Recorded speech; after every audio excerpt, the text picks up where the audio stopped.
দুপুরের জন্য রান্নাবান্নাও করেছি, আবার রাতের বেলা বিয়ের দাওয়াতও অ্যাটেন্ড করেছি। আর এদিকে একটা পুডিং বানিয়েছি। আমার হাজব্যান্ড পুডিং খেতে খুব বেশি পছন্দ করে, তাই। আসসালামু আলাইকুম, সবাই কেমন আছেন? আশা করছি সবাই ভালো আছেন। মাংসগুলো রান্না করছি কষিয়ে। এভাবে কষিয়ে রান্না করলে যে কোনো রান্নাই খেতে অনেক বেশি ভালো লাগে। আর মুরগির মাংস, গরুর মাংস এই দুইটা জিনিসই খুব ভালোভাবে কষিয়ে রান্না করলে অনেক বেশি মজা লাগে। আমি কিছু পটল আর আলু দিয়ে মিক্স করে ভাজিও করে নিয়েছি। সে যেহেতু ভাজি খেতে খুব বেশি পছন্দ করে, তাই। আর এদিকে মুরগির মাংসগুলোর মধ্যে কষিয়ে রান্না করব। আর সিদ্ধ হওয়ার জন্য অল্প পরিমাণের পানি দিয়েছি। কিছু কাঁচামরিচও দিয়ে দিয়েছি আমি এখানে একটু ঝাল ঝাল হওয়ার জন্য।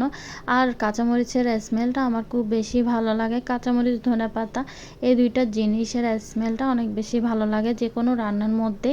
আর এখন আমি পরুলগুলা দিয়ে দিচ্ছি। এই পরুল রান্নাটা না আমার কাছে আমার মায়ের হাতের রান্নাটা খুব বেশি মজা লাগে। আমি যতই পরুল রান্না করি, এই রান্নাটা কেমন জানে আমার নিজের রান্না নিজের কাছে ভালো লাগে না।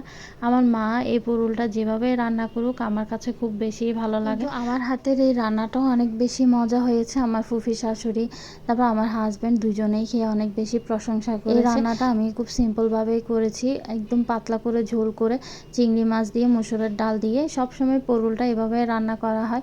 আর কোনো রকমের পানি অ্যাড করি নাই আমি, এটা পরুলের থেকেই পানিটা বের হয়েছে। আর কাঁচামরিচ দিয়ে দিচ্ছি কিছু। কাঁচামরিচের ঘ্রাণটা অনেক বেশি ভালো লাগে এই ধরনের পাতলা তরকারির মধ্যে। খাওয়া দাওয়া শেষে রাতের বেলা একটা বিয়েও অ্যাটেন্ড করলাম।